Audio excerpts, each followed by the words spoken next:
Have you seen me dice bag? The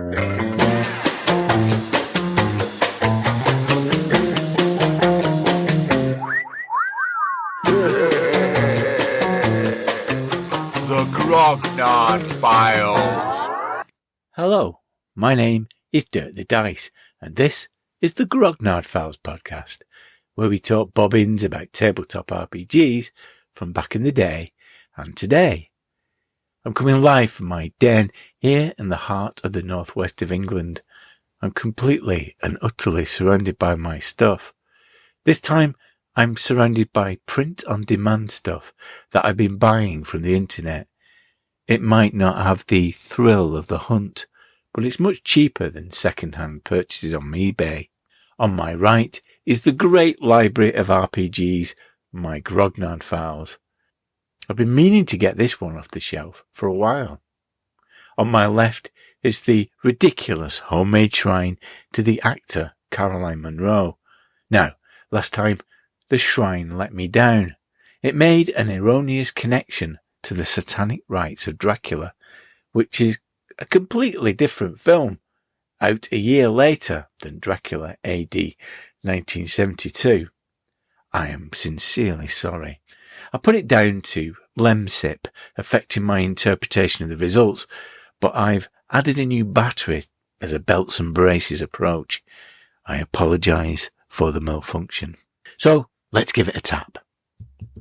Ah yes, now we're on safer ground, as we star crash to Earth as the eternal champion has appeared once again as Stellar Star.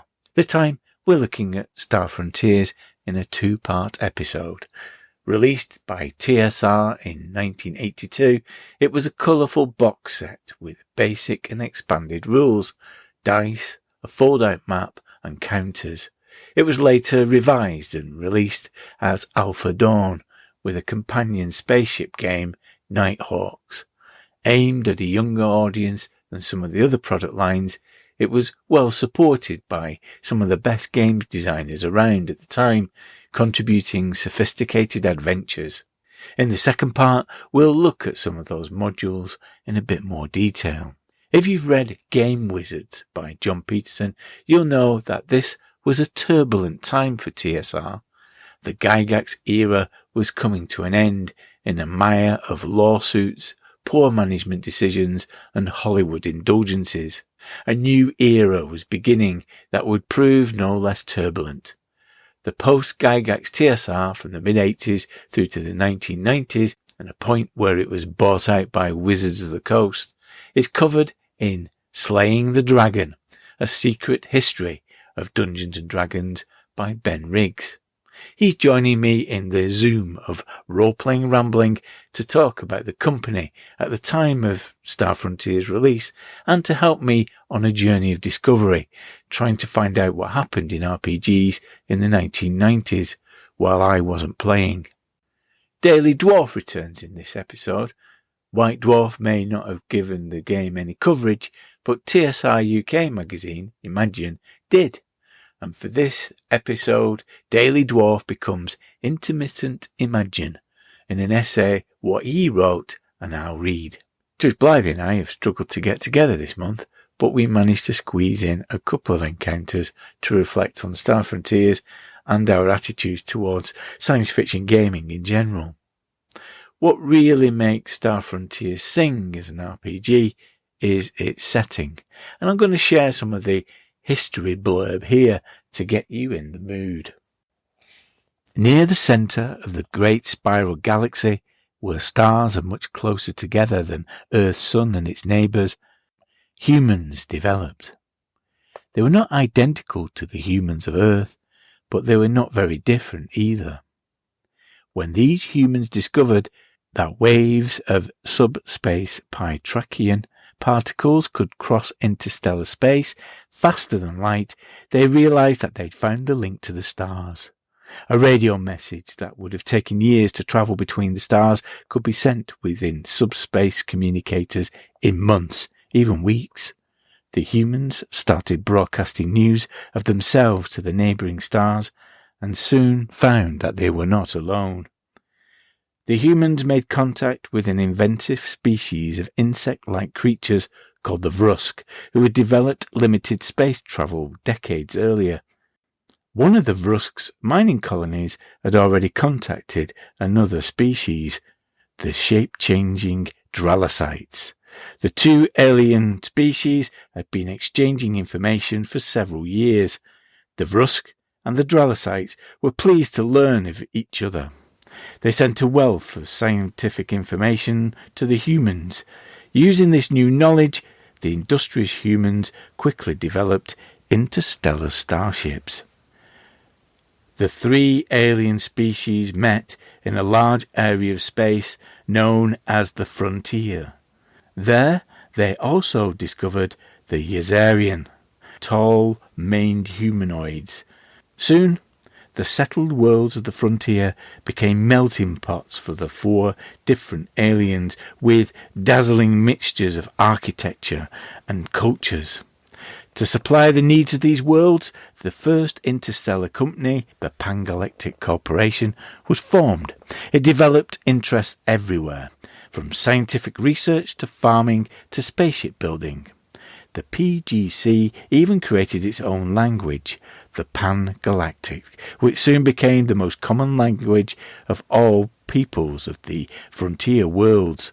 Many large companies, which started later, were modelled on the PGC, but none approached the size or power of the Pan-Galactic Corporation. Then the Sathar appeared. No one knows where they came from or why. They attacked and destroyed lonely systems on the edge of the explored space. Slowly inward, survivors described the Sathars as worm-like creatures 8 to 4 meters long. That was all that was known about them, because they would rather kill themselves than be captured. As the danger increased, the humans, Dralasites, the Vrusks, the Yazarians formed the United Planetary Federation, UPF, to defend their worlds. The mysterious Sathar were forced back, but before long they returned in a more sinister form. The Sathar had learned that they could not beat the UPF in battle. Instead, they began hiring Yazarian, human, Dralasite and Vrusk agents to sabotage interstellar trade and interfere with local governments. The UPF created the Star Law Rangers, an interstellar police force, to track the Sathar's agents from planet to planet and fight them on their own terms. But despite the efforts of the Rangers, the sly Sathar agents have become the most dangerous threat ever to face the United Planetary Federation and the Frontier Corporations. Ramblers, let's get rambling. Book Club! Welcome to the Zoom of Role-Playing Rambling. I'm joined by podcaster and writer of Slaying the Dragon, A Secret History of Dungeons & Dragons, Ben Riggs. Hello there, Ben. Hello, great to be here. You have a wonderful on-air voice. And where in the world are you beaming from, Ben, right now? Exotic Milwaukee, Wisconsin, along the frigid shores of Lake Michigan. There's about 8 inches of snow on the ground, and I don't think I've seen the sun in 6 weeks. So you live right in the heart of the origin story then? Yeah, Lake Geneva is about 45 minutes down the road, and it certainly is one of the competitive advantages I brought to the project is, I know the area, a lot of people are still here, and it was nice to be able to tell what is, for me at least, a local story that's never been told before, rightfully, correctly, in my opinion. We'll talk a little bit more about that, but I would like to know a little bit more about you as a gamer. So how did you start in gaming? And, just give a bit of a background of who you were playing with. My first game was 2nd edition AD&D, but and I bought a bunch of books, but I didn't play much of it, actually. For me, it was very much making the same elven blade singer that dual-wielded longswords again and again and again, dreaming that I'm going to be playing someday, and then it never quite happened. Then I turned 14, went off to high school, and I found people playing Rifts. I found people playing Vampire. And I kind of went off on a tangent for a while. And D&D has never been my main jam. I think that actually kind of works out well because I can certainly speak D&D and I do play D&D and I have played D&D. But it was always like, second or third game for me. So high school was mostly World of Darkness games. Then I found Call of Cthulhu and fell in love with Call of Cthulhu. And I ran down that rabbit hole for many years. I came back for third edition, played a little bit of that. And then I really didn't come back again until fifth edition. I was very much out of the country for about 3 or 4 years, and that just made it hard to play or run or do anything interesting with gaming. So then I got back just for the tail end of third edition and the beginning of Pathfinder, and I played some Pathfinder, played some third edition, but I really then also played a ton of Legend of the Five Rings. So while role-playing games are definitely my primary hobby, D&D has always been a second or third tier game for me, because combat's never been the most interesting thing in my opinion, because combat so often ends with the players winning, and almost always they know they're going to win. So I'm like, this just feels kind of boring. Politics and horror I thought were much more interesting, and relationships I thought were much more interesting. Although I just started running a third edition campaign last week, theoretically for a second volume of this history. I'm like, okay, well, if I'm going to write about third edition, I better play a ton of third edition, because second edition was my version of D&D, so I always felt very comfortable with it. But third edition, I'm like, okay, I got to know this front, back, and center, so we're just going to go run it. So yeah, I guess that's where I am now. I've played a lot of everything, never been a huge D&D guy, and I'm currently running third ed in a world of fifth edition players. That's really interesting because I was telling you off mic that we actually stopped playing around the late 80s and started playing again in 2010. And like you, D&D was never our game. We were always KNCM fanboys who were playing RuneQuest and Call of Cthulhu. So this D&D story, we kind of missed out on some of this. So that's what I found fascinating about reading your book, actually. It was like a journey of discovery. What is it about the TSR story that is so compelling and interesting? For me, it was just that it was the book that demanded I write it. It started out as an article, then it became 3 articles, and then I was like, it'll be a 10,000 word PDF that I'll kickstart, and 100,000 words later, it's in bookstores. But I just kept going and finding out more stuff that I didn't know that I thought was really interesting. So I just kept writing. So it's funny because I was like, yeah, man, there can't be a market for this. This is so nerdy.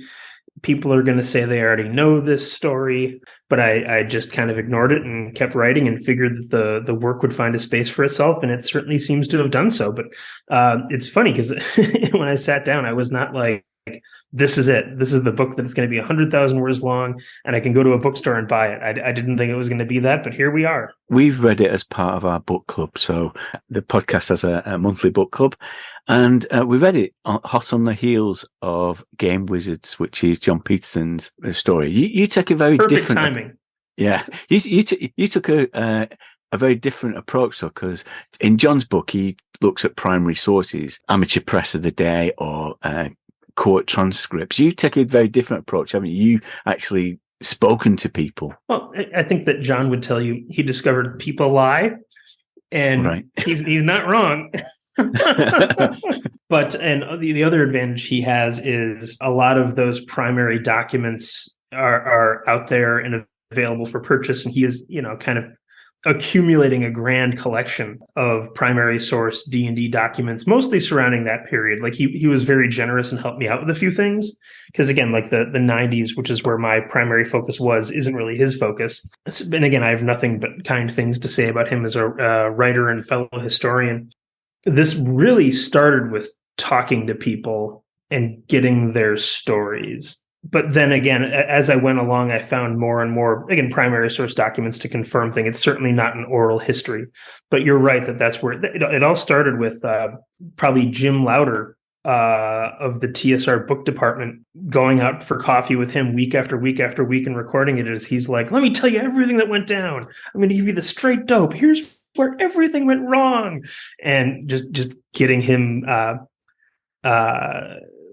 passionately speaking to the events of the day. And that was probably the initial spine of the book. So yeah, I wouldn't call it an oral history, but you certainly get personalities and conflicts and stories. But I wanted to emphasize, I still do confirm it with primary source documents. And I really wish I got Lorraine Williams to talk to me, because that to me is the great missing piece of the book, is hearing Lorraine's defense of her decisions. And again, in 20 years, someone else will come along, write another history. They'll have access to primary source documents. They'll point out everything I did wrong, and human knowledge will move forward, and it'll be a wonderful thing. Well, I think the advantage that it has is that it does bring the story alive, because you get a feel for some of those personalities. And the other thing that you do is track the sales data and how the ups and downs and fortunes of the company, kind of a roller coaster ride, isn't it? From those early years to Gary Gygax leaving and Lorraine Williams taking over, and you can kind of track that story. Yeah, I mean, as a second edition D&D fan, I was 4 or 5 years old when D&D was at its peak. I had no idea that it was at its peak at that time. But again, the early 80s was likely the cultural peak of Dungeons and Dragons, probably until sometime in the last 7 years. It's likely that now D&D is more popular than it was then. But until Wizards of the Coast releases some sales data, that's going to be hard to prove. They claim 55 million people have experienced the game, whatever precisely that means. And I would guesstimate with maybe 3 million people had played the game by 1999. And again, that doesn't mean there's 3 million hardcore gamers. It means that you've had 3 million people at some point sit down and play a game of D&D. And that's the loosest, most low confidence number that I can generate, but it's a number. So if you take those two things in consideration, they're claiming that D&D has grown many times over since 1999. Whether that's true or not, I don't know. Again, these numbers are made up by me in marketing departments, again, with low confidence by me. But yeah, the early 80s were clearly the peak of D&D before the 5th edition flowering. The other thing I like to point out to people that, you don't necessarily think to be true, but basic Dungeons and Dragons was selling better at some points than advanced Dungeons and Dragons. Even Gary Gygax at one point was defending AD&D in Dragon, being like, we're not abandoning AD&D. AD&D is going to be supported. And I think we all think of AD&D now as the main trunk of Dungeons and Dragons, but it was not necessarily so in the sales data. And again, I would assume the reason they didn't support Dungeons and Dragons was because both Arneson and Gygax should get royalties from any Dungeons and Dragons sales. So the company did not want to make Dungeons and Dragons. Yeah, and that early story, coming back to the point of primary sources and Gary Gygax, you point out that he is an unreliable narrator in the story of D&D. Do you just want to talk through that and some of the crises that he fended off at the time? 2003, 2004, where Gary Gygax gave what was billed as the ultimate interview to an Italian journalist online. And the journalist asked all the important questions, and Gary got to have his say. And Gary tells this story of how TSR is ruined by his partners, the Bloom brothers, and he's powerless to do anything about it. And they're, fools and idiots, and yet Machiavellian enough to keep him out of power. And yet, if you go back to primary sources, and again, I want to point out John Peterson really did the foundational work in this. If you go back to the primary sources, every dumb decision that Gygax is later like, the Blooms did it, it wasn't me. He's on the record defending, talking about how it's a great idea. Like they bought a needlepoint company because Bloom relatives were involved in it. And Gary Gygax defended it in the newspapers as, hey, the hobby needlepoint market is bigger than the role-playing game market. So this is a great purchase. So it really is I've had some people tell me they don't like my book because they don't want to know bad things about Gary Gygax. And I'm like, well, come on, guys. He didn't commit any crimes. He just wasn't totally honest. He over burnished his reputation. He was prideful. That's Not a huge deal, I don't think. He still made a great game. That's what we're all going to remember him for. The Bloom brothers, one of them has passed away, and one of them does not want to talk about TSR. So they weren't defending themselves. So Gary could really say whatever he wanted to say. And we all took it as gospel until John Peterson went and did a little bit more research for us. 1983 in particular is a crunch point, and we're looking at Star Frontiers as part of this episode. Yeah. And I suppose it was another period in the long storied history where there's a proliferation of product and saturation. So how do all those games fit in that period? The most interesting Star Frontiers story, I think, is the Lawrence Schick story. And I think it was in Game Wizards. Lawrence Schick was working on Star Frontiers.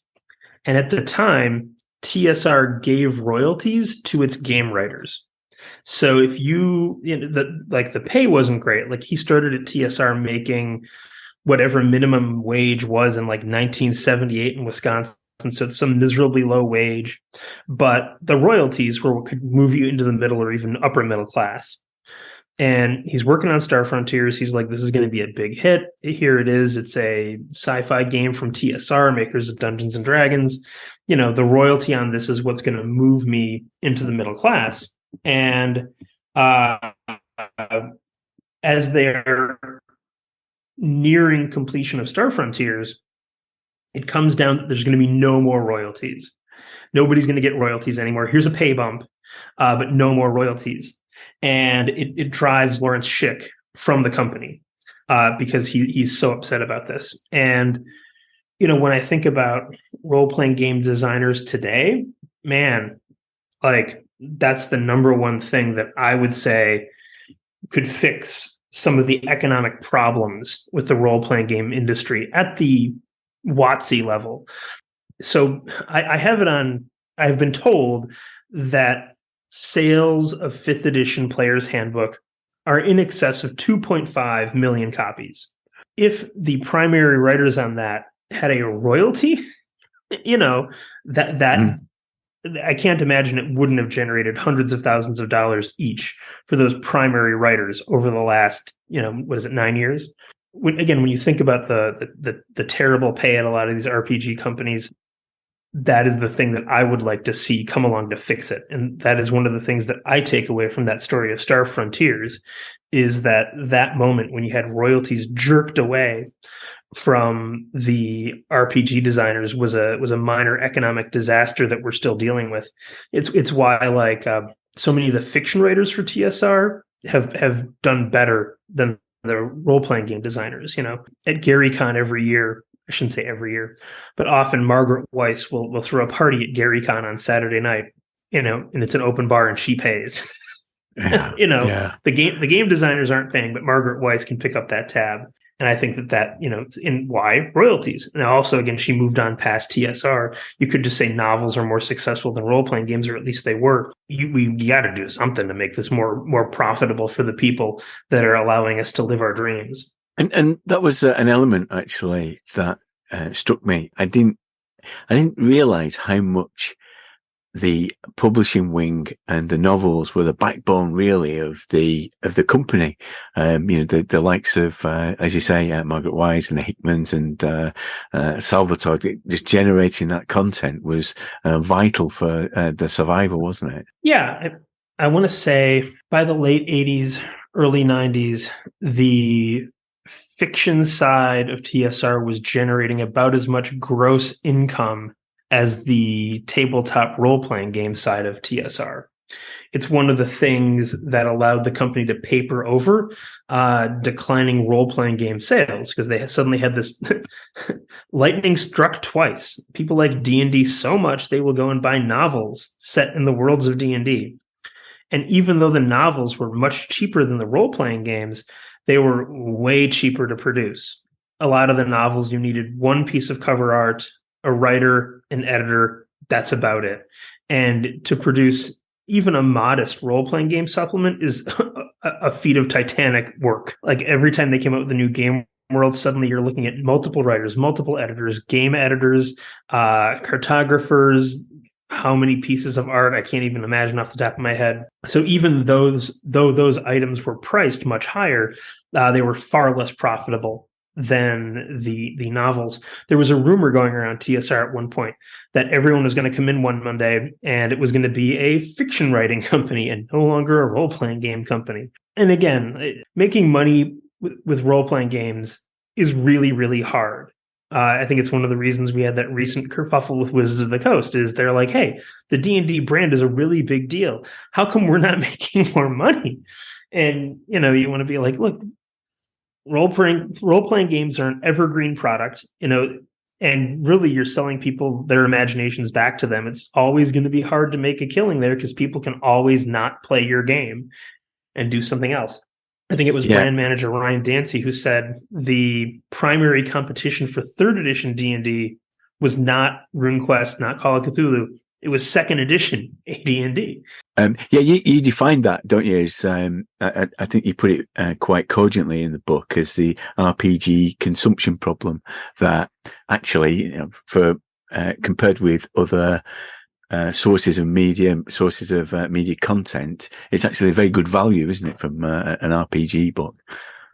Oh yeah, and it's one of the reasons that the role-playing game industry is traditionally recession-proof. There's booms and busts, but even in a recession, people view role-playing games as a very good value and therefore worth the price. But if you're DC, you can get people buying a Superman comic every month. If you want to keep up with the MCU, you have to go see a Marvel movie every probably 3 or 4 months now. They have one dropping.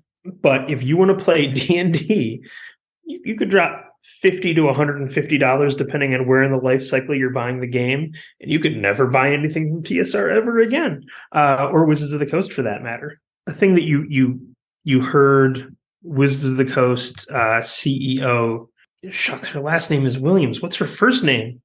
Christine Williams? Second woman to run D&D, both named Williams.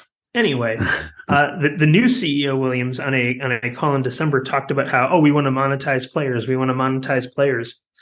I'm going to go forth and say people have been trying to do that for decades. It's never been super successful. I think it's wrong thinking. I think what you actually want to do is make D&D so easy for a dungeon master to run that you get more dungeon masters who then go find more players who then go buy your core books. I think that's actually the model they want to follow. Because again, here you have this thing that people are passionately excited about, that, the reviews of the D&D movie that have started coming out, which is rated somewhere between good and fantastic.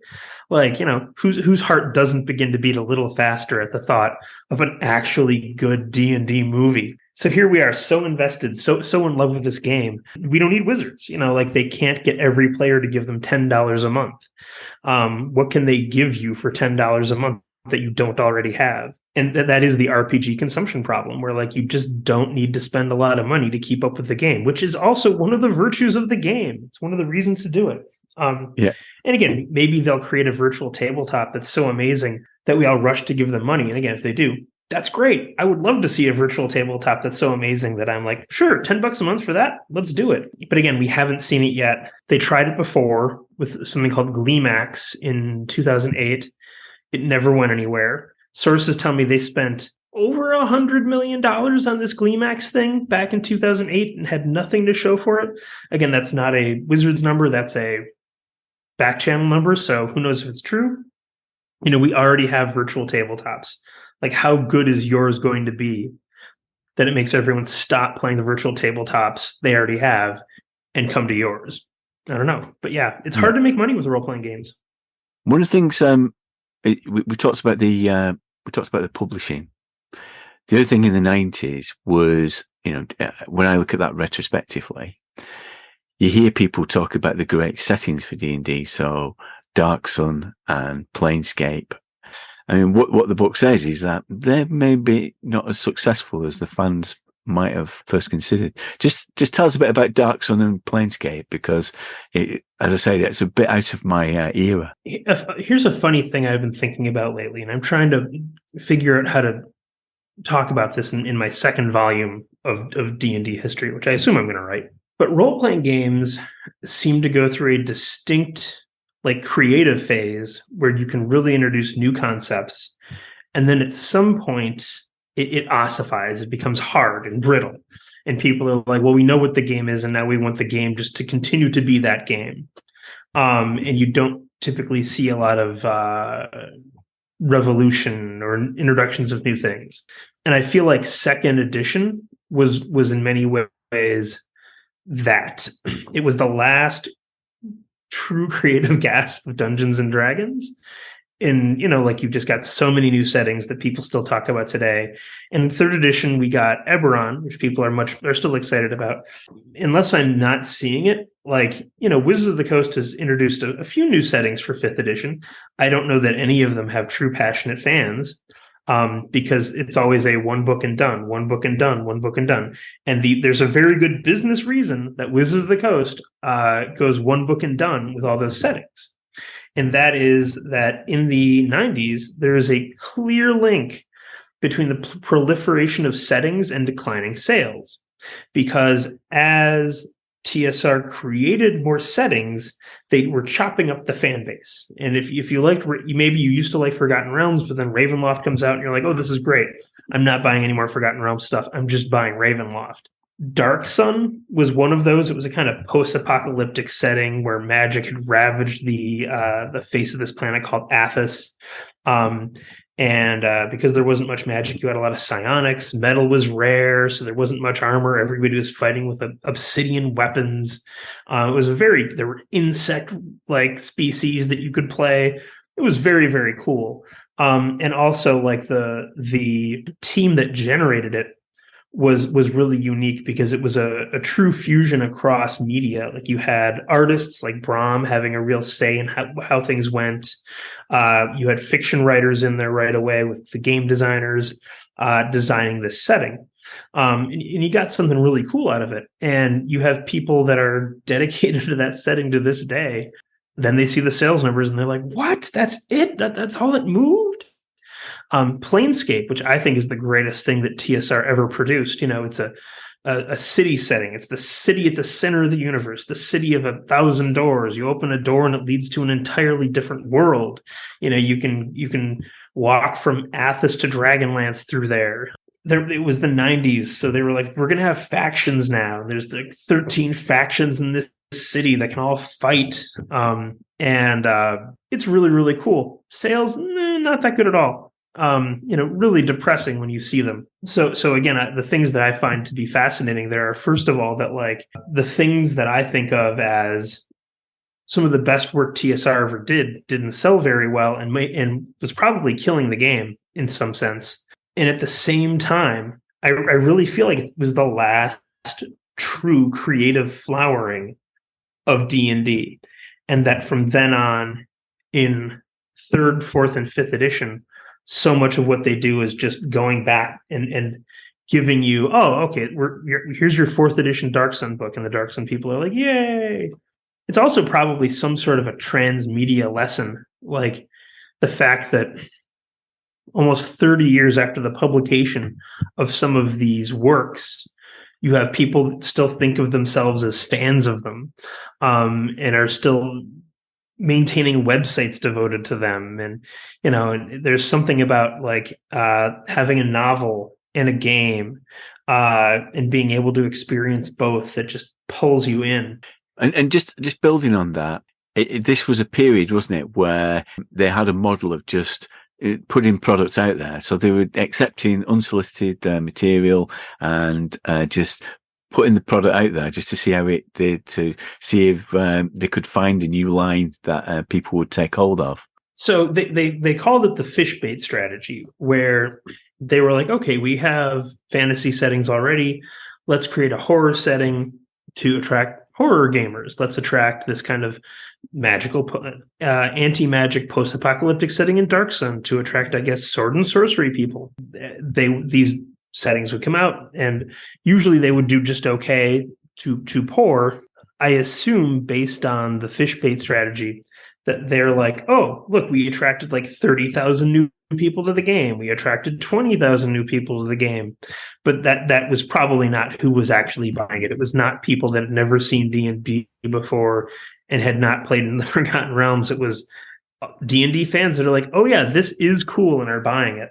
And I think that is one of the things that, like, again, I would love to know what Lorraine Williams thought about all this, because the sales numbers were largely kept from the staff.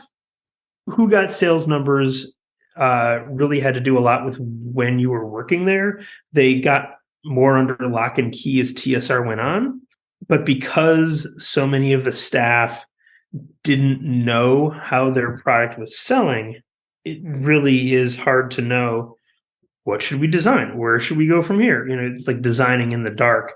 If all you're told is good job or it didn't do great, well, what do you do with that? And one of the real scoops of the book that we enjoyed in our book club was this model that Random House had, this formula, which meant that it was almost like a self-fulfilling Ponzi scheme where you had to have the products pumping out, which was fine when things were selling, but when they started to not sell, the whole thing collapsed.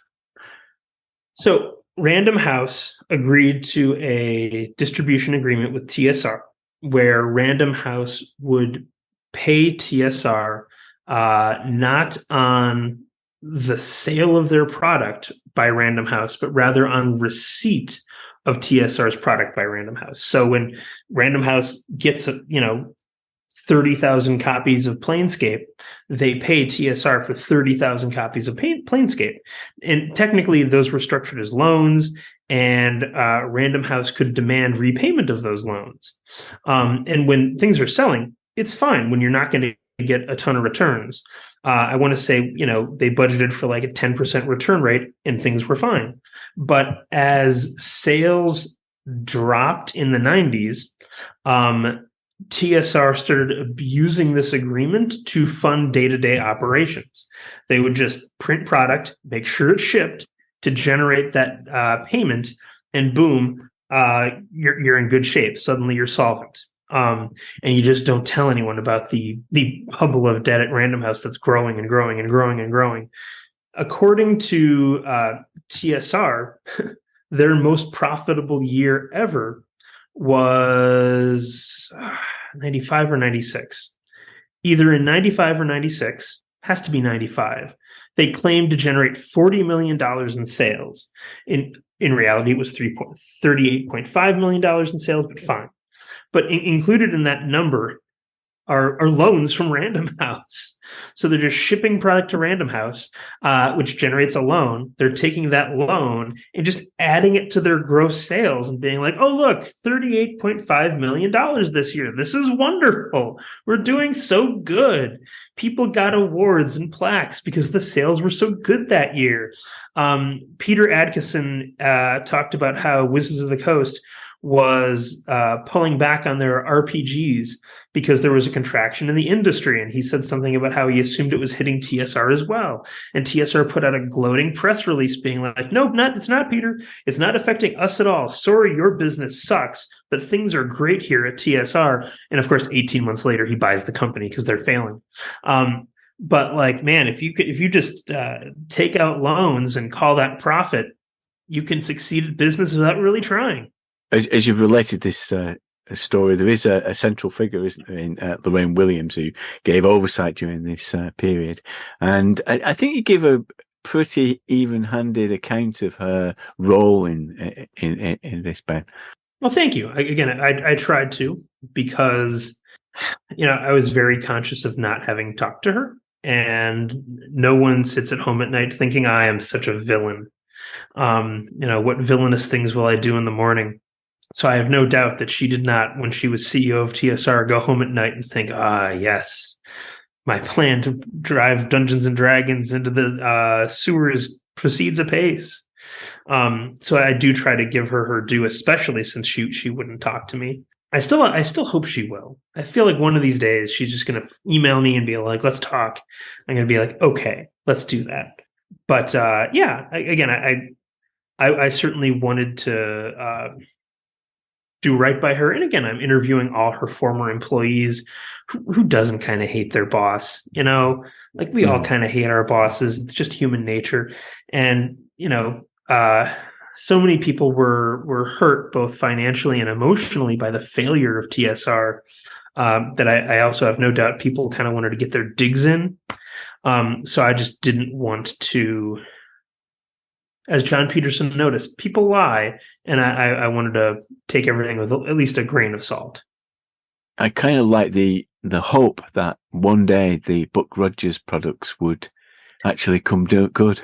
So Lorraine Williams, her family owned the Buck Rogers copyright, which is why TSR started generating Buck Rogers material. And again, like a number of people have been like, you don't get it. Buck Rogers is awesome. And again, maybe it's just the generation that I'm a part of, but man, I don't see it. It's, old fashioned and corny and hasn't aged well. And I just don't think it speaks to any generation outside of the beginning of the 20th century, the first half of the 20th century, let's say. So, but again, suddenly TSR is investing heavily in Buck Rogers novels, Buck Rogers short story collections, numerous Buck Rogers games. And, they apparently never sell well, but they just keep going back there. Again, a famous quote is Jim Ward said at a convention, "We're going to keep making Buck Rogers product until you start buying it." Wow. That a threat, Jim? I am sure it's due a renaissance. It's going to come good at some point. Now, you not only told the story through this great book, which is really entertaining as well as informative, Ben. You've done a great job on it. Thank you. You're also a podcaster. So tell us a bit about Plot Points. So for a long time, Plot Points was game reviews with me and a few friends. And we're recording an episode tonight, actually. The first time we've recorded an episode together since like July. So hopefully we're mounting that horse again. But if you look at it right now, it's a lot of me and an academic reading aloud the first edition Dungeon Master's Guide, because my buddy Scott is essentially getting a doctorate in Appendix N. And first edition AD&D, like I've never read this before, but I do know a fair amount about the business behind it. Reading it aloud with him is an interesting experience. And again, the audience seems to really enjoy it. And you've mentioned a couple of times about doing a follow-up. Is that an ambition, or have you got some words down already? So I have 10,000 words on third edition already. I would say my main problem right now is people. Sources went from, oh man, someone who wants me to talk about TSR, this is great, to, oh God, this guy wrote a book about TSR. It's in bookstores. Like whatever I say to him could end up in Barnes and Noble. And people have clammed up a little bit. So we'll see. Well, I'm going to look forward to that. And thank you. Good luck with it. And thanks for spending time with us. My pleasure. Can I ask, did you get the book digitally? I've got a physical book. Oh my God. How did you get that in the UK? Amazon, I'm afraid. So really? I've contributed to Bezos's spaceship, but at least I got your book. Oh, well, and thank you so much for picking up. I appreciate it. White Dwarf! Star Frontiers, where no dwarf has gone before. Oi, Daily Dwarf! We're doing Star Frontiers on the Grog Pod. I need 1,500 words from you. Stat! The latest assignment from his messianic megalomaniacness was going to be a bit of a problem. You see, Star Frontiers hardly featured in White Dwarf magazine. It was reviewed in Open Box issue number 37, where Andy Slack commented that the combat system was in the heroic style with people missing each other like crack Imperial stormtroopers, but also noted that space travel was virtually ignored, before giving it a respectable 7 out of 10. Apart from that, though, the only time Star Frontiers appeared was in those back page adverts where TSR cheekily referred to their science fiction RPG as the playable one. Naughty. But anyway, what is a Daily Dwarf to do? Well, it turns out that there were other RPG magazines back in the day, and the dangerous combination of lockdown, red wine, and eBay has meant that I've acquired a fair few of them recently. So tonight, Matthew, I'm going to be, emerges from swirling dry ice, intermittent imagine. TSR UK's RPG magazine from the mid-80s, unsurprisingly, had a decent amount of coverage of Star Frontiers. Plenty for us to dig into. I should note from the outset, though, that I've never played Star Frontiers, and I don't really know that much about it, apart from its reputation of having an interesting mix of aliens. So, the following comments are made in something of a state of ignorance, but when have I ever let that stop me before? The game itself was reviewed in the very first issue, where Jim Bambra was broadly positive about the game, noting its emphasis on pulp adventure while acknowledging the soon-to-be infamous lack of starship rules in the initial box set. There was a smattering of module reviews in subsequent issues, and Star Frontiers also put in an occasional appearance in the Dispel Confusion Q&A column, Imagine's feature for rules lawyers everywhere. Apart from that, though, all the Star Frontiers content in the magazine consisted of adventures. This struck me at first glance as a notable contrast with the coverage of Traveller in White Dwarf. Here there were no articles on hard SF minutiae or discussions on the different cosmological models. But how did the adventures stack up?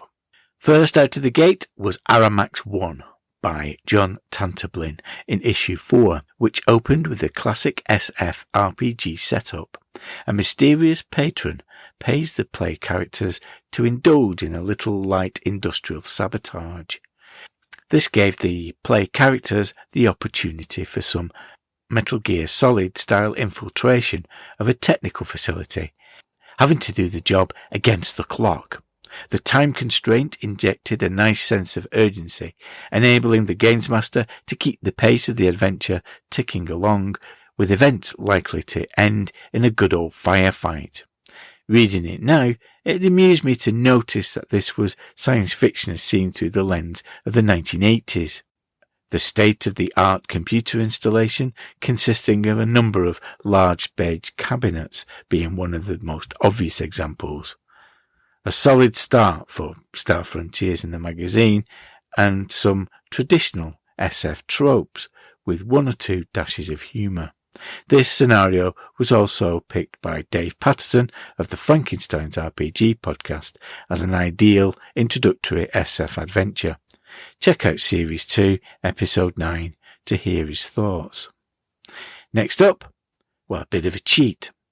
The Fire Opal of Set in issue 14 was mainly written as a Traveller scenario, but it was listed on the contents page as being for Star Frontiers 2, even if that just amounted to a small box on the final page, explaining how to convert the stats with some solid advice.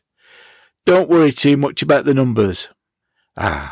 But how could I not include an adventure from the mind of Brian Talbot, set in the multi-dimensional worlds of Luther Arkwright, that started with a player introduction in the form of a comic illustrated by Talbot himself. This scenario was most definitely a cut above the norm, taking Brian Talbot's initial ideas, a team from Imagine, Mike Brunton, Jim Bambra and Paul Coburn, fashioned an epic dimension-hopping adventure, tasking the PCs to retrieve information on a potent doomsday device, while evading the dark influence across the parallels of the sinister disruptors. There's a very open structure to the main body of the adventure, with plenty of scope for player ingenuity, although care was required as it struck me that the scenario also featured a high level of lethality.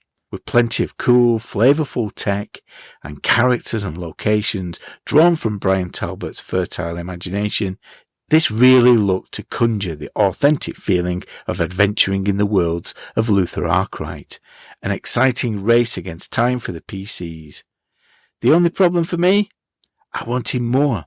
I couldn't help feeling that there's a follow-up adventure still waiting to be written. Brian listens to the pod, right? Maybe Star Frontiers isn't the obvious choice of system for this scenario, but I can't imagine a GM already familiar with the system would be tempted to tackle it. With pre-gen characters supplied, it's perfect for a one-shot. Dirk, of course, did just that, albeit with Mithras. Check out episode 9 of the pod and the Grognard Files website for Dirk and Blythy's discussion. In issue 18, Mike Brunton gave us the adventure On the Rocks for Star Frontiers, now with added spaceships.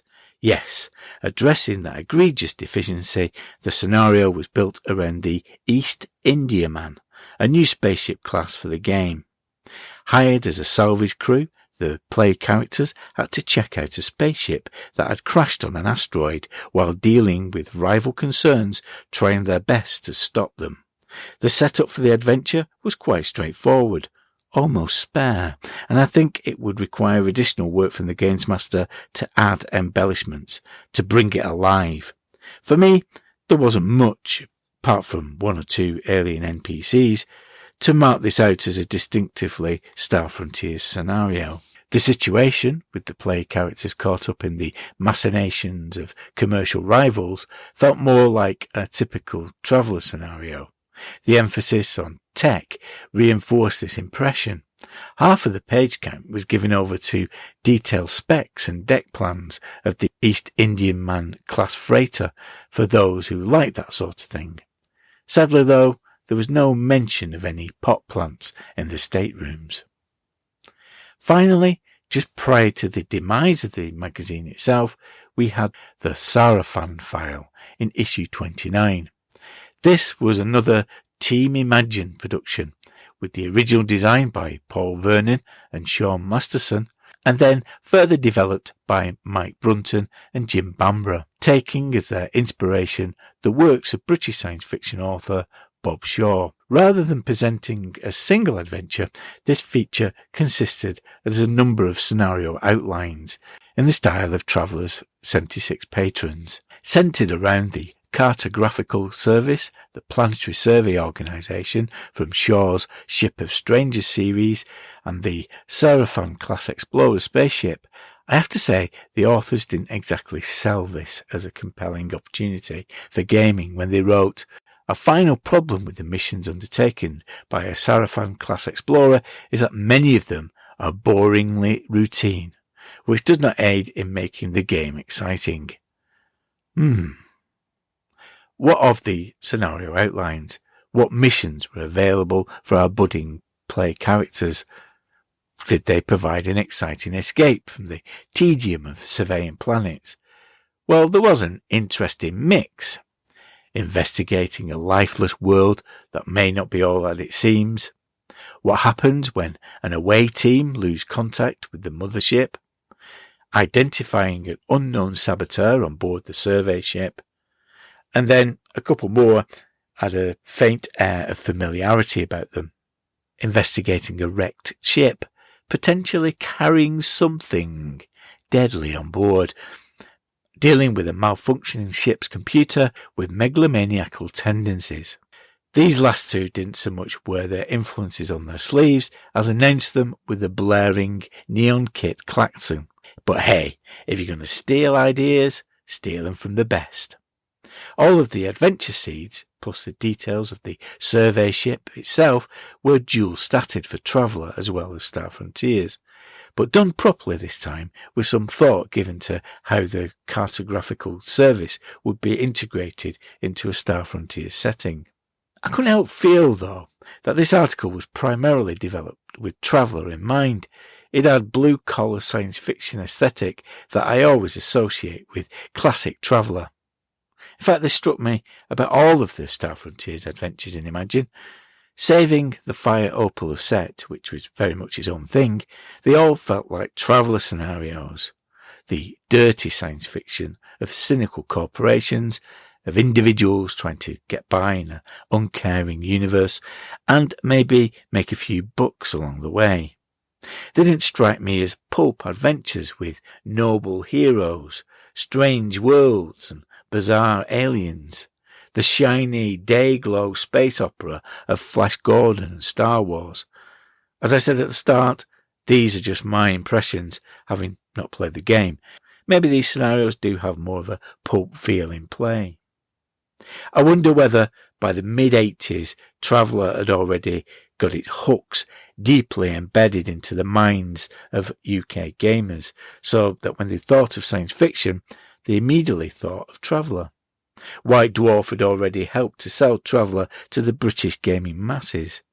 Imagine itself, despite being TSR's house magazine, also featured Traveller-only articles from the likes of Marcus L. Rowland and Paul Vernon.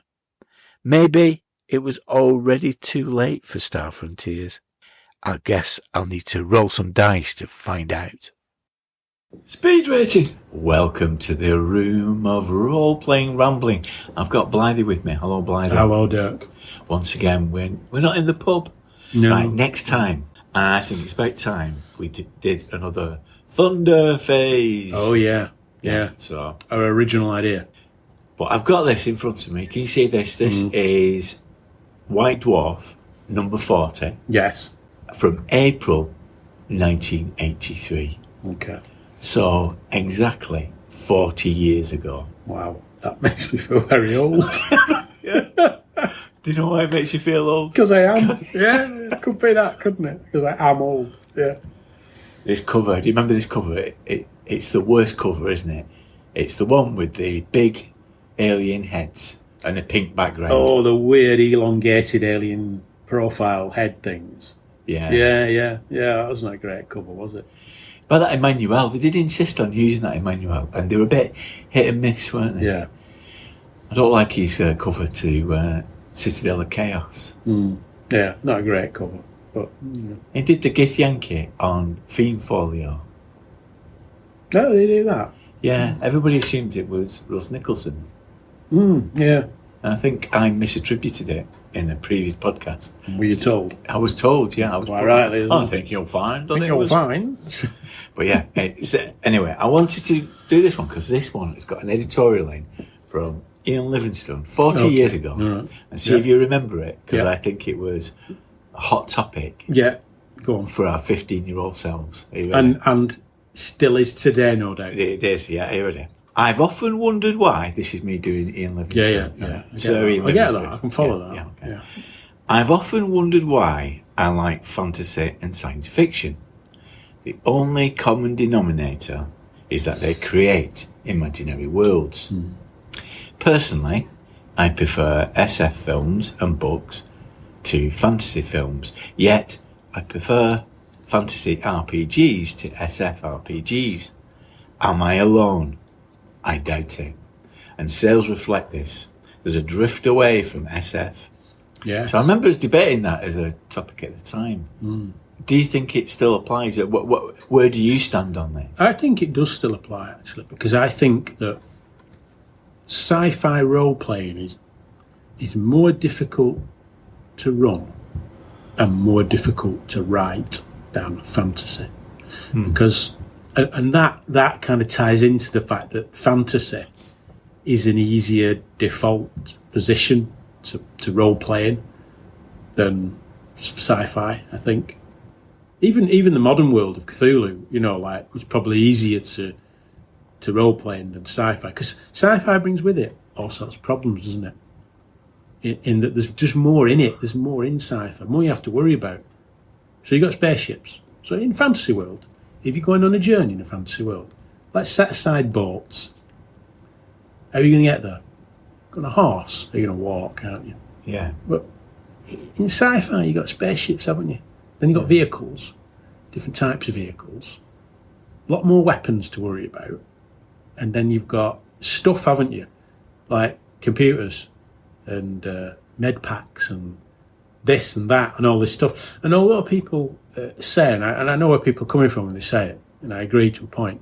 People say, well, just you treat that like magic items, don't you? So the handheld computer that translates things is like a magic item. That's all you have to just view it that way. But it's not quite the same, because in fantasy, a magic item is a one-off thing, isn't it? The helm of translation is a one-off thing. handheld computers. Everyone's got them in sci-fi. Everyone's got everything, haven't they? Yeah. It's like a spaceship in Traveller.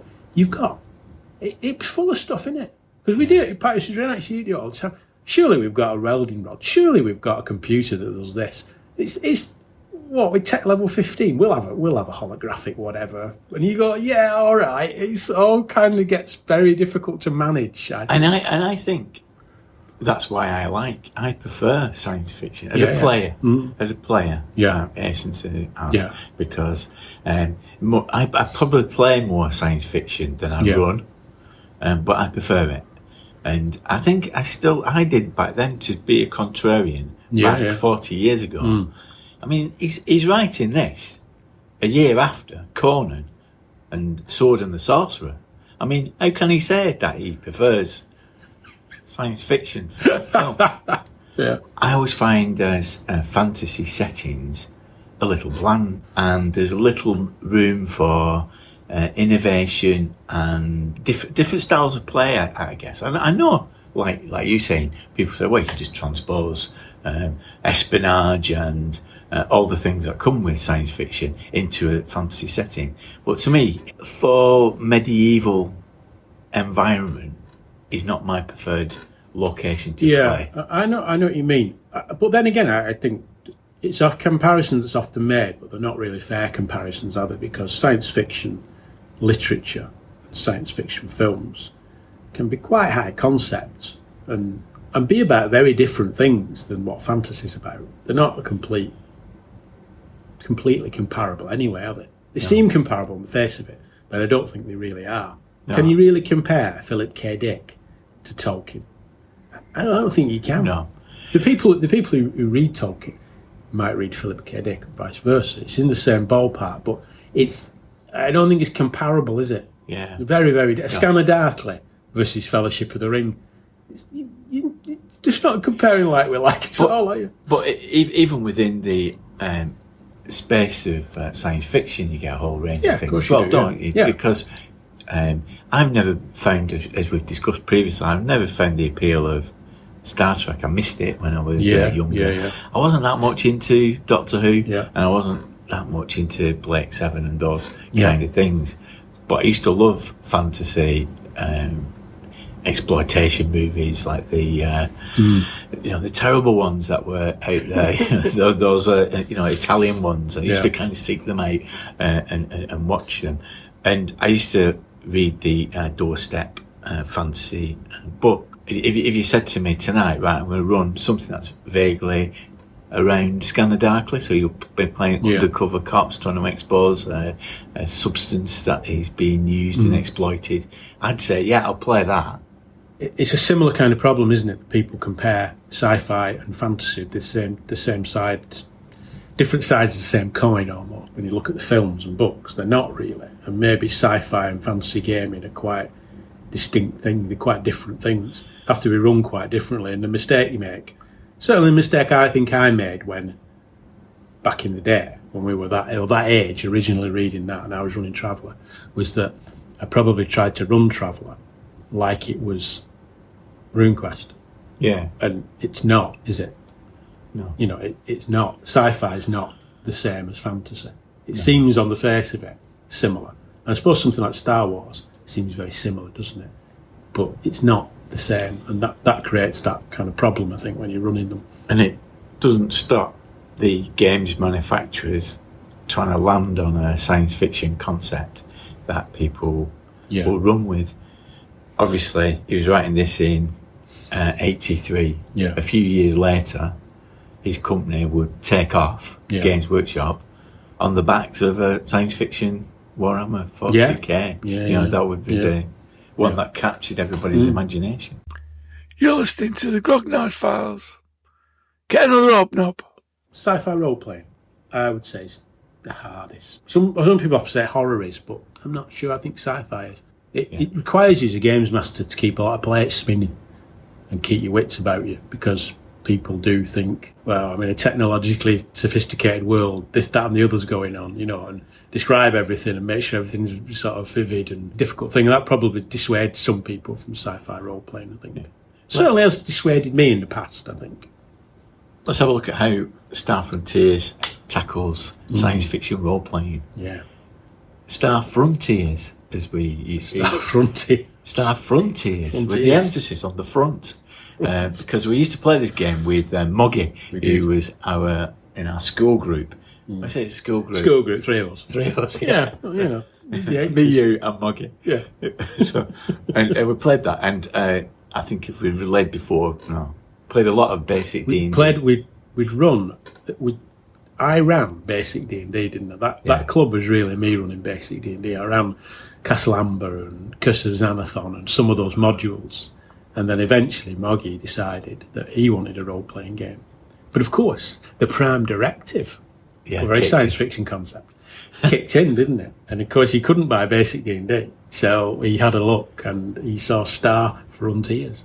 And decided to buy that. And I think, did we have a trip to Manchester? And he bought it. He did. From Games Workshop. He did, yeah. Yeah, he did, yeah. And then we played. A lot of excitement, wasn't there? There was, yeah. And I think you were a bit green around the gills, weren't you? I was a bit jealous, I think, because I had Traveller, and as has been discussed many times on this podcast, Traveller had that problem with these little steer little black books with no illustrations, and whereas Star Frontiers had a picture, a sci-fi cover, didn't it, of spacefarers with laser guns, and it had laser guns in it, and all sorts of. It was a bit Buck Rogers, wasn't it? I suppose.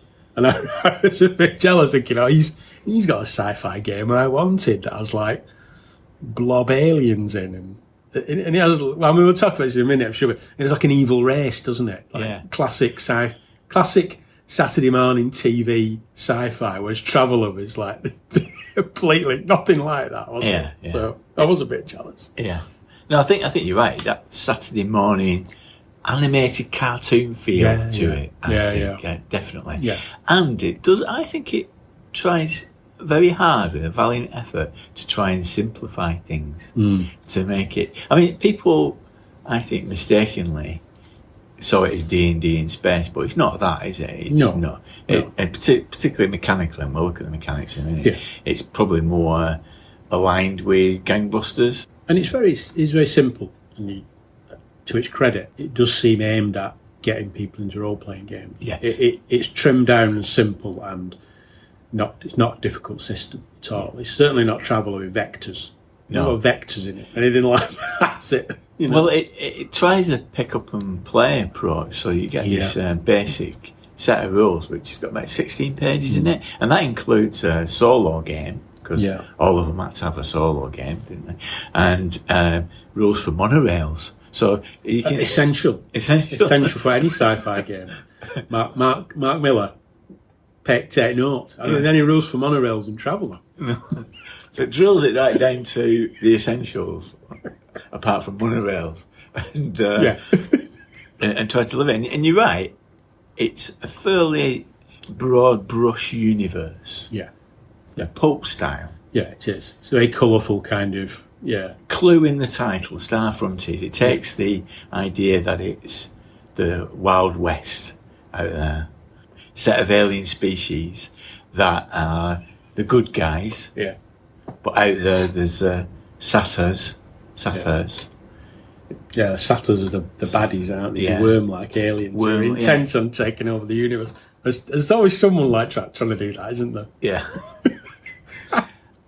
And what I think is good about it is the satyrs have tried to do direct assault on taking over colonies and different planets, and now they've tried a new approach of appropriating the other aliens into their cause. So there's an element of paranoia about it, so you're never quite sure whose side people are on. So I think that's quite a clever touch as well, which is handled quite well in the early modules.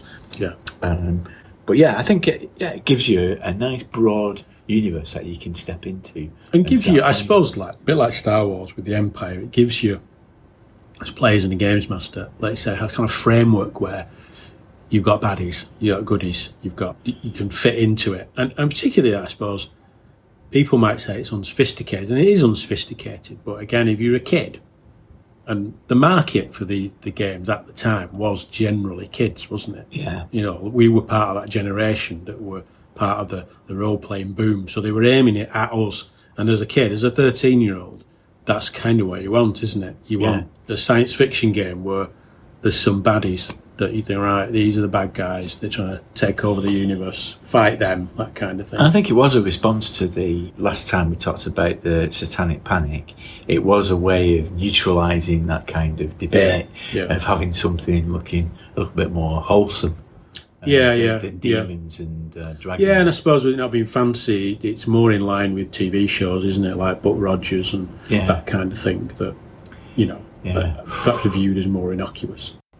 Okay, so I'm going to pick the highlights this time. Okay, you do that. Change of You've format. run it, haven't you? I've run it. I've played it. We've played it again, haven't we? And you've run it, and I've played it again after 40 years. Yeah, so I've been the judge, so it's only fitting. I think that's fair. I pick it. Okay, so what I'm going to... it says the highlights are the distinctive alien species at the centre of it. Yeah. Player character species. And... secondly, the attributes, the way that they deal with the attributes and skills in general. 3, good gear. I'm calling it good gear. Okay.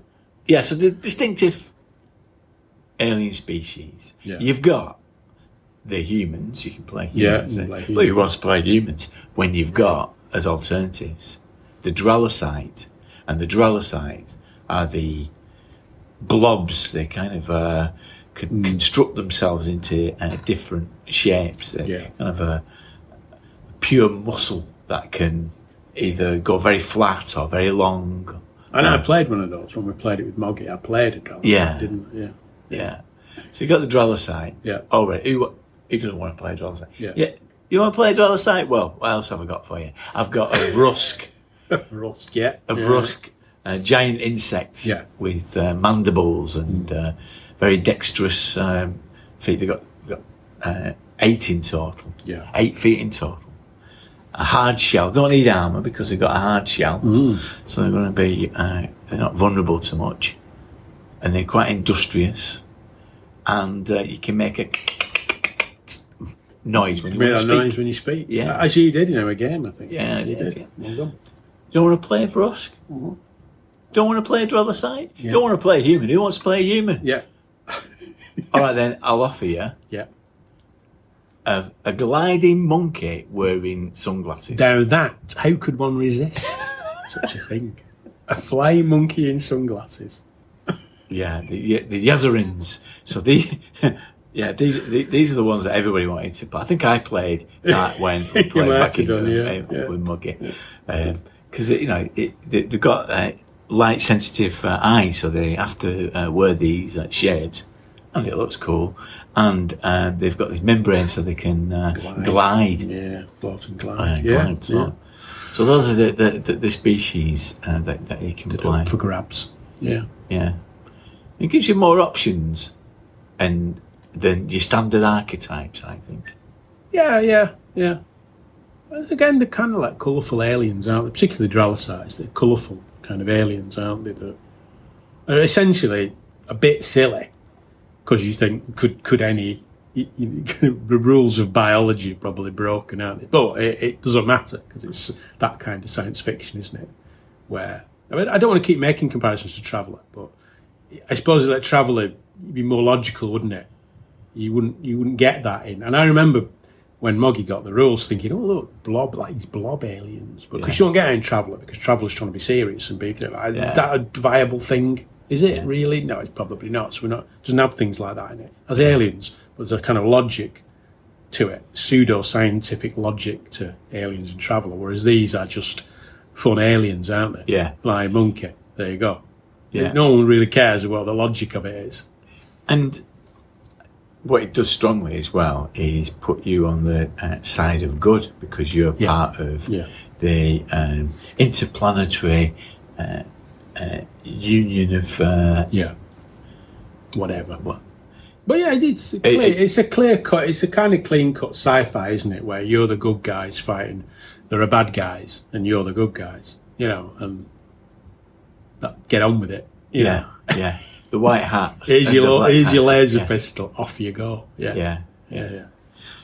So I think when I put this in front of players, I've run it at conventions, that immediately people start getting into it because they can they've got something to work with. Second thing on the topic is attributes, and it deals with attributes in an interesting way, I think, because a bit like, as we said with Gangbusters, it's a percentage-based system, and most of the your ability to do things are derived from your attributes, which are expressed as a percentage.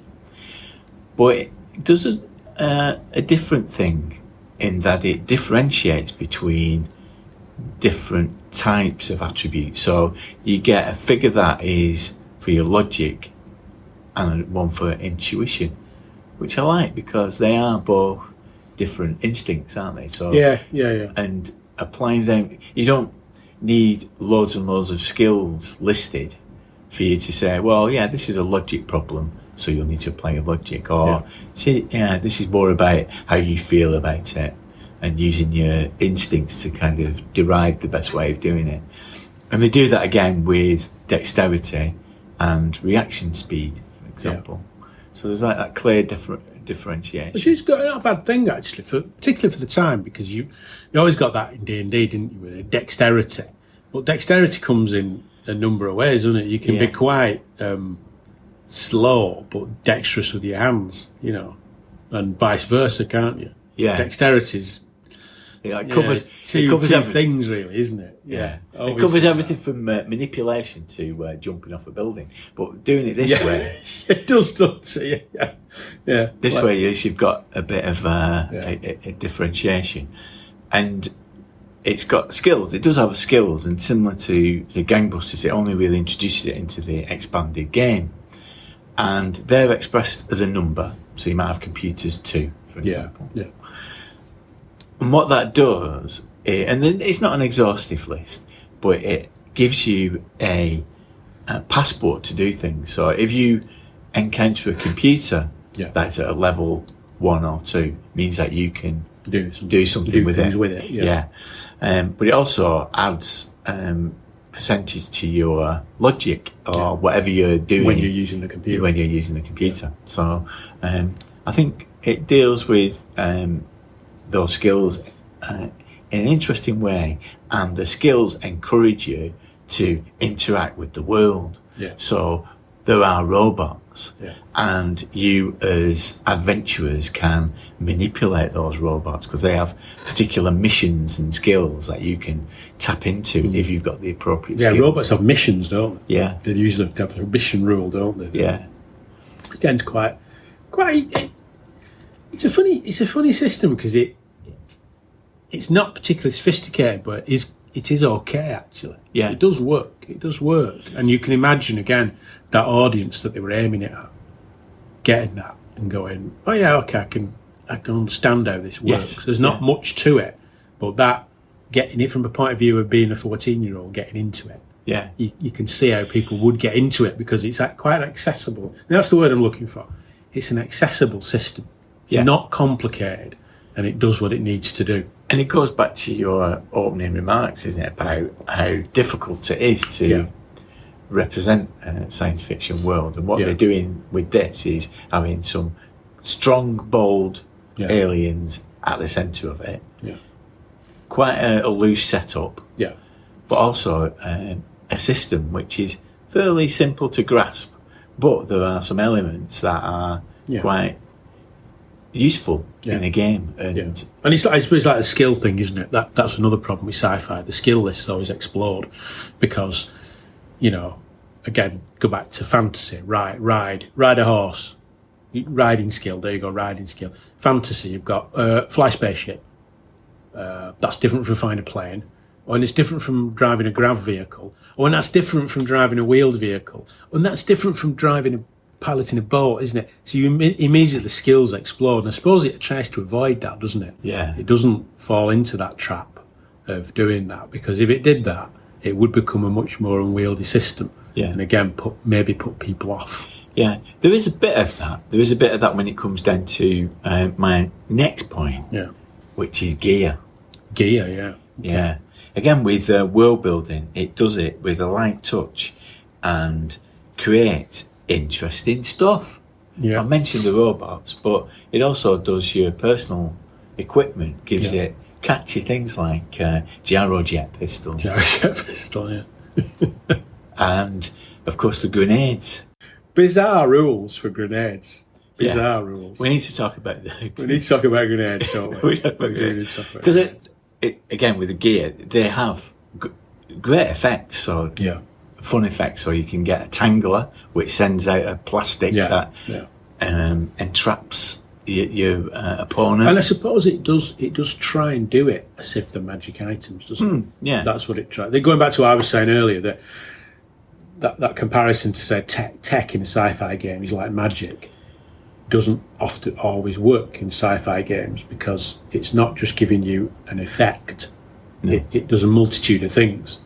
But in Star Frontiers, they do try and do that where it gives you a particular effect. So it is like a magic item, isn't it? Yeah. Of sorts. Yeah. Which works quite well. It simplifies it, doesn't it? Yeah. And it's just things like I like the shot gloves as well. So, Yeah. And the skimmers. So what they name the vehicles and the stuff gives you an idea of what that, it is. that world, that setting. Yeah. I think my low light Mm-hmm. is its obsession with positioning. What is it about these games? Yeah. A weird thing that it's actually quite broad brush. So skills, like you say, it doesn't give you skills, that many skills. It all relies on attributes, and it does it in a very broad brush way. So you can engage with the world and go, I want to do this, and the game just go, wow, okay, give me a dexterity roll, give me this roll, give me that, it's fine. Well, then when you get, it's combat positioning, it gets really granular all of a sudden. Weird. Why? Lines of sight and that kind of thing, and elevation. And of course, when you adjust percentage points for all those kind of things, it starts getting ridiculous because you're not great to begin with. So as things get adjusted because of lines of sight. Do you not think that the reason for that, and I've no evidence for this, the reason for that is because it's still rooted, role-playing is still rooted in wargaming.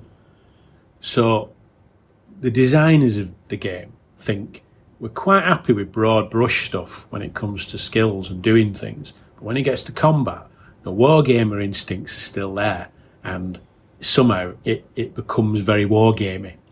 Maybe I don't know. Whereas maybe games now are designed by people who aren't wargamers, and therefore that's when you get all the zones and all the more abstract things going on. Whereas maybe back then, when they looked at it, that somehow, despite themselves, they couldn't help but go down that road. I think so. I think that's definitely. I think that's the thing that Pookie says. That it's still got its. It's still holding on to its wargame roots. Yeah. And I can see that. However, I also think that there is something about the product. So at this time, Dragon Quest, Gangbusters, and there are others that were brought out at this time that were all in this format, which was a familiar format from Avalon Hill of having a box, couple of rule books, a map, and then this one, it's a brightly coloured map. It's a map of a spaceport, isn't it? That actually looks now like Lee Shopping Centre, where I live in Manchester. But and my Lee Shopping Centre did not have a monorail. There is a monorail, hence the monorail rule. Lee Shopping Centre doesn't have a monorail. It could do with one. Andy Burnham, if you're listening, it could do with one. But that's a Greater Manchester passenger transport issue, isn't it? Not for Star Frontiers. But anyway. And they also came, as did the KRC stuff, with tokens and counters. And I think I don't know, is it part of the marketing thing? So the products are done that way. But also that feeling that miniatures should be part of the game. And I think there's definitely that. It's to sort of avoid the old, there's no board. What's going on here? It gives you a board, doesn't it? You don't need a board, but it gives you conventional. You go away and buy Star Frontiers. You've never played a role-playing game before. You open it up, and whilst it might be a bit bewildering, there is a board with counters in. to latch onto, which are conventional gaming things. Yeah. And I think that's a big part of it, definitely. And I think it's only, I mean, with AD&D aside, it's only a bit later when these companies get more confident in producing books, or just rule books, rather than boxes.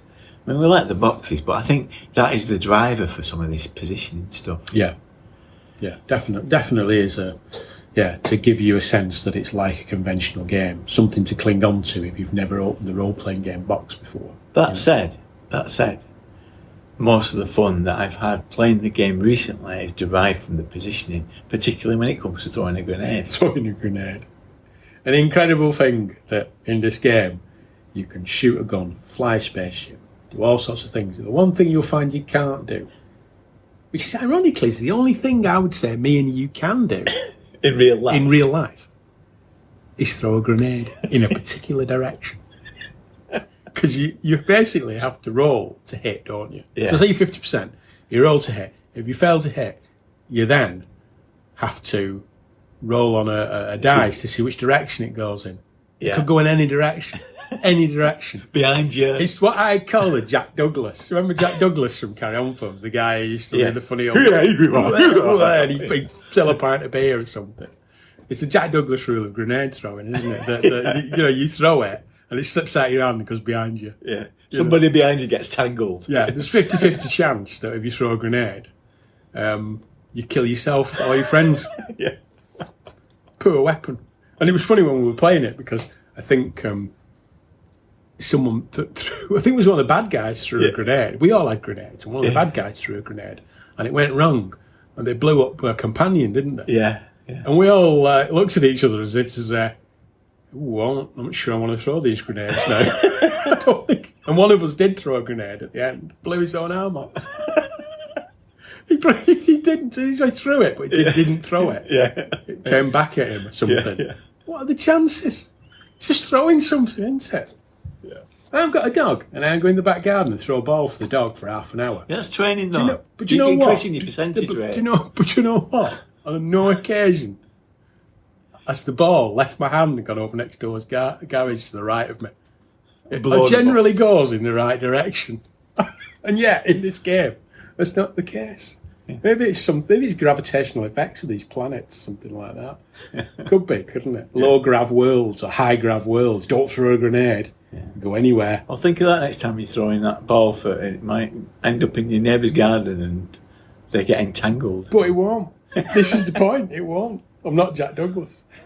On many things, I'm not Jack Douglas. In the basic and expanded game, you don't get any stuff for space travel.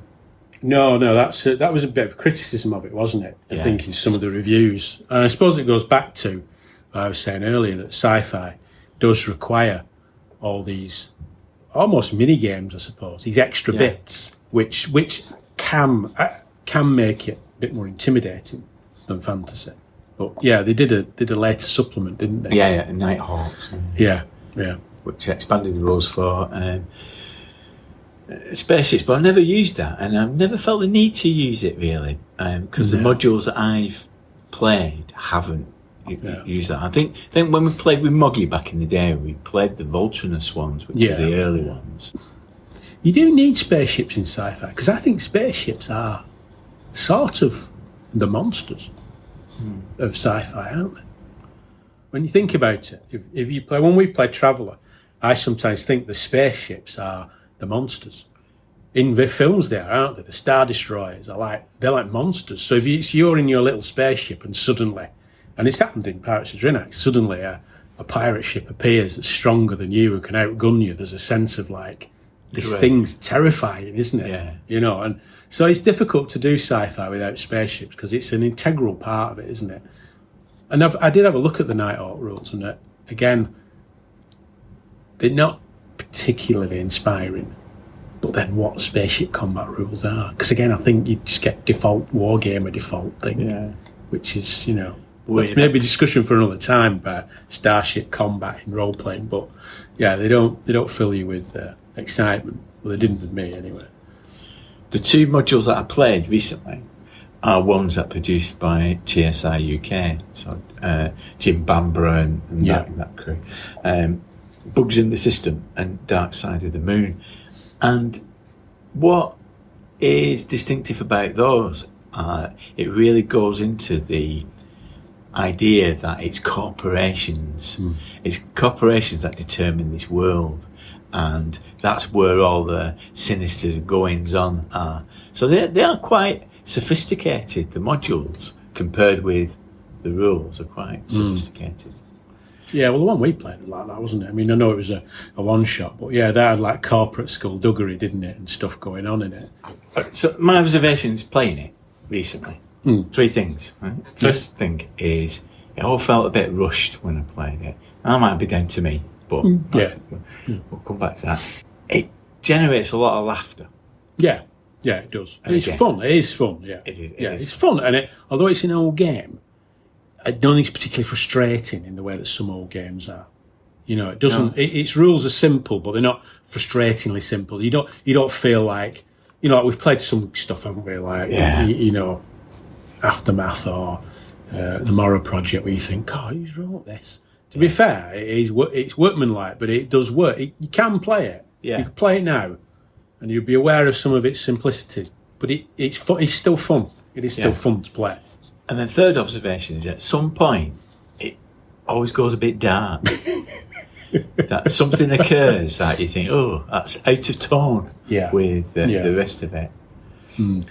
So I think in terms of it being rushed, feeling rushed, I think that's partly my fault, because I've tried to do modules as convention one-shots to try and fit kind of big ideas into a small space. It can happen, can't it?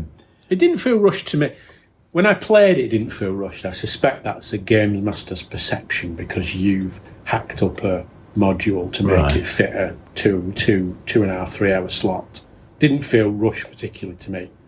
But I don't know whether it's a bit like, because it feels superficial, it's a bit like that fast food mentality. Yeah, you know, if you've ever had a McDonald's milkshake too fast and you get brain freeze, it's a bit like that. You know, you feel like it is fast food, so I've got to eat it quickly. Yeah. Same with this, because it's quite light. You don't want people dwelling too long on what might happen. Yeah. But it's a lot of fun, and it generates a lot of laughter. And I think the darkness comes from a kind of a British sensibility. Yeah, because it's very clean cut, isn't it? It is, let's say the Buck Rogers thing, it is a very clean cut sci-fi, isn't it? Good versus evil, that kind of thing. Shiny suits and laser blasters. Yeah. So I think our 2000 AD mentality, and I think maybe that's baked into some of the modules that I played, because the TSI UK, that there is a little bit more of a darker tone. Well, it's a bit, because in the one we played, someone had pointed a load of nuclear missiles at a planet and going to extinguish all life on it. Yeah. It's kind of dark, isn't it? Yeah. You know, so... Well, I'm talking about the moment when the Drellicite tried to rip in somebody's face. Yeah, off. That's player instigated darkness. That's one thing, but there is some darkness in it. Yes. The nuclear missile thing was... I thought, that's quite dark, isn't it? It is It's a nuclear Armageddon. If we don't stop the missiles, everyone on the planet's dead. That's quite... Yeah. Yeah. Yeah, it did. When you think about it, it was about Alderaan moment, isn't it? Really? Yeah, a bit of ethnic cleansing, that wasn't it? As there's darkness in it. I think intrinsically in it, maybe more so than you think.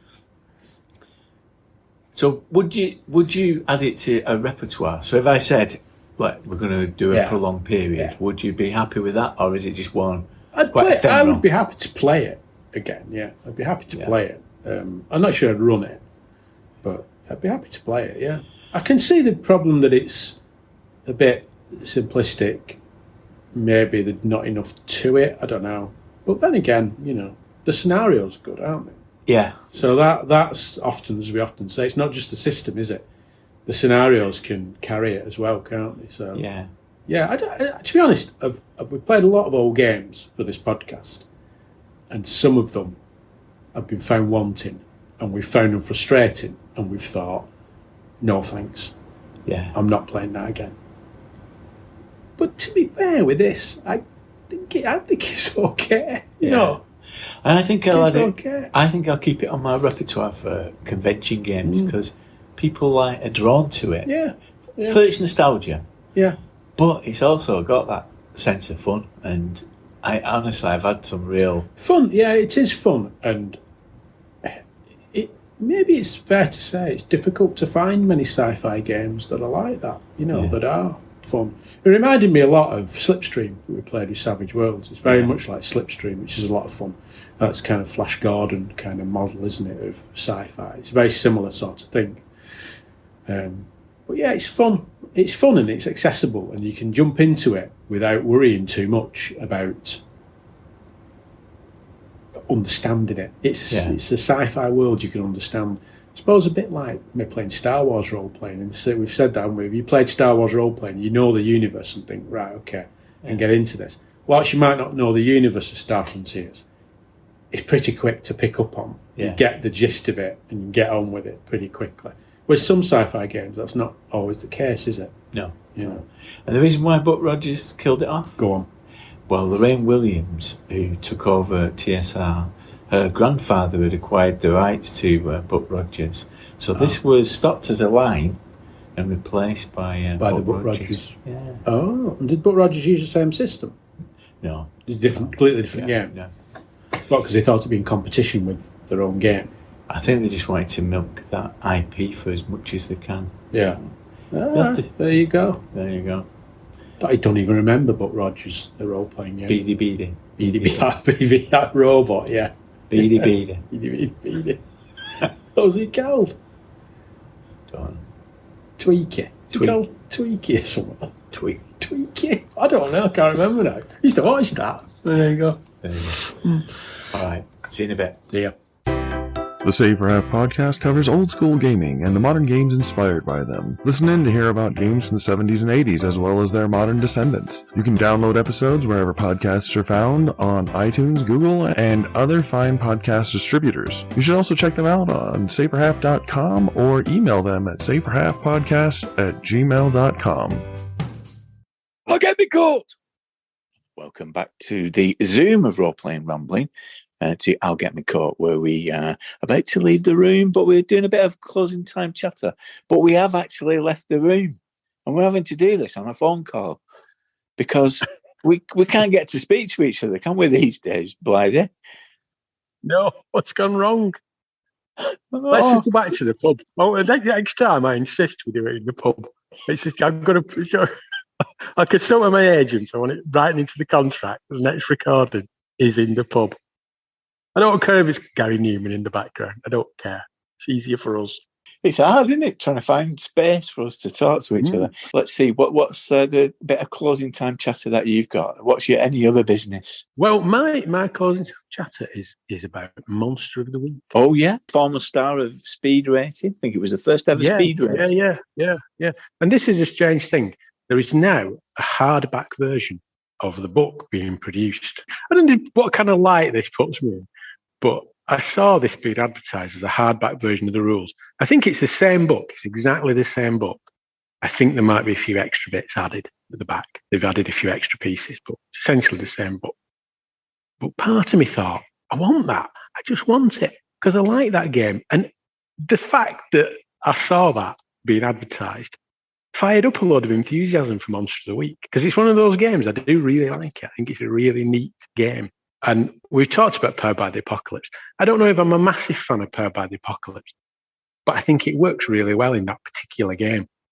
Yes, yeah. Same version, just in a nicer, more durable format. I thought, Monster of the Week. That's a great game, isn't it? Yeah, and promptly offered to run some at UK Games Expo. Brilliant. I'd love to play that because at the moment, as you know, I'm binge watching Buffy the Vampire Slayer. I've had to have a pause actually at the end of season 3, which is pretty climactic. The end of season 3. Any of the fans of Buffy will tell you because you didn't really watch it, did you, Buffy the Vampire Slayer? But no, it kind of passed me by about the time. But whilst I've been watching it, I really want to play Monster of the Week. It's perfect fit for it, so I'm looking forward to playing that. Get it booked in.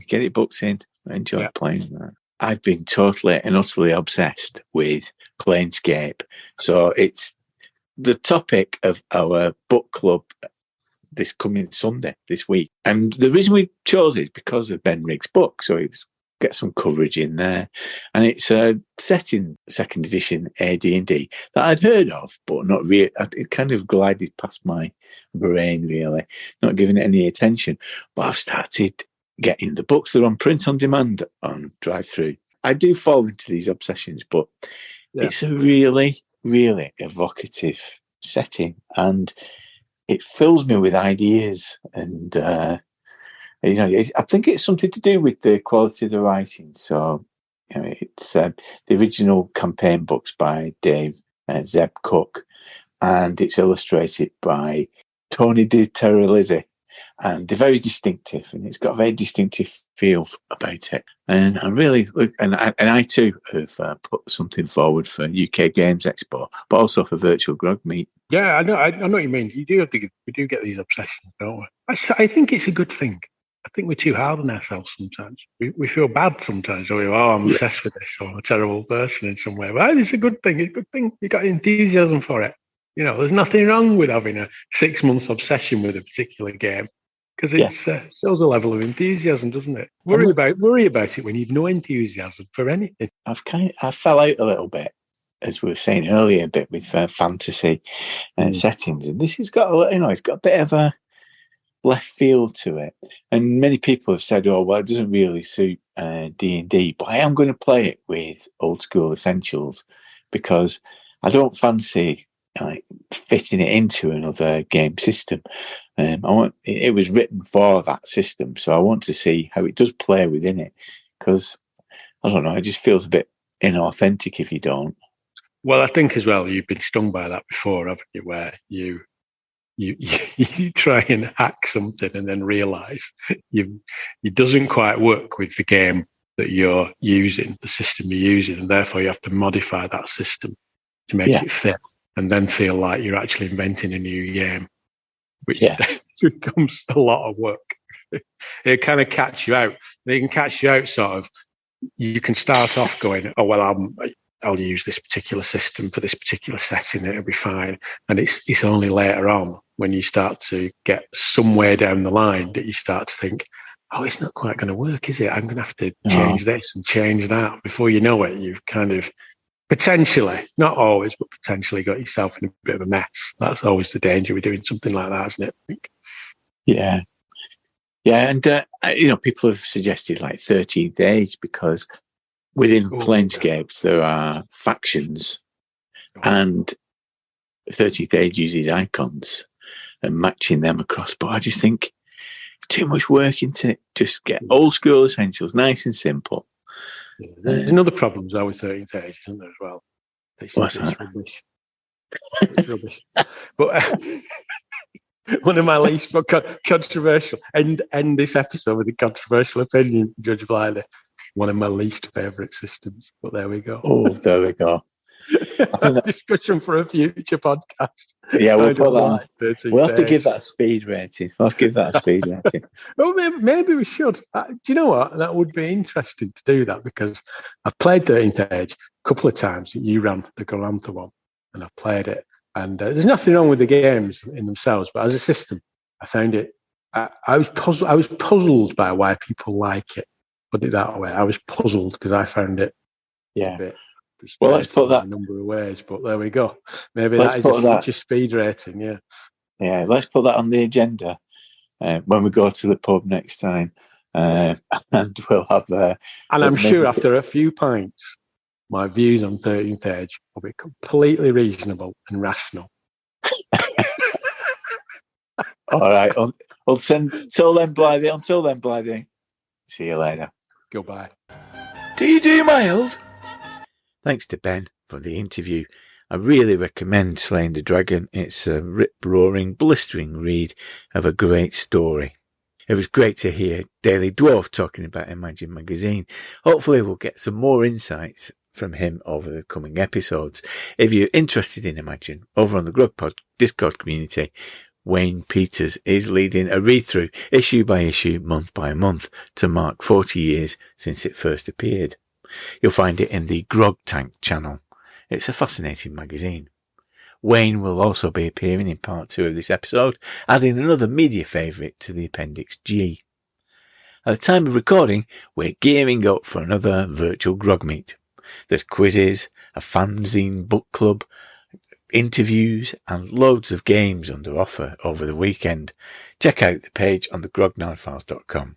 As promised, I made some time in May to resurrect the zine project that was well underway before the world stopped turning in 2020. I'm aiming to get it out for Grogmeet in November. The best way to keep up to date with everything that's going on in Grogland is to join the Discord community. Contact me for an invite. There's also a monthly newsletter for patrons. We need to thank them for the continued support in keeping this thing going. I'll be giving some shout outs to the newcomers next time and rolling them some gear from Star Frontiers. Thanks. If you like what we do, then pass it on. If you want to participate in Thunder Phase, where we answer medium fire questions, then please submit them before the middle of April 2023, because we're going to the pub. Wig on. Normally, the play out music is a clue to the next episode, but this time I'm cheekily using it to showcase Dirk Jr.'s latest composition. I'll put a link to Omari's EP in the show notes. Enjoy. Adios, amigos.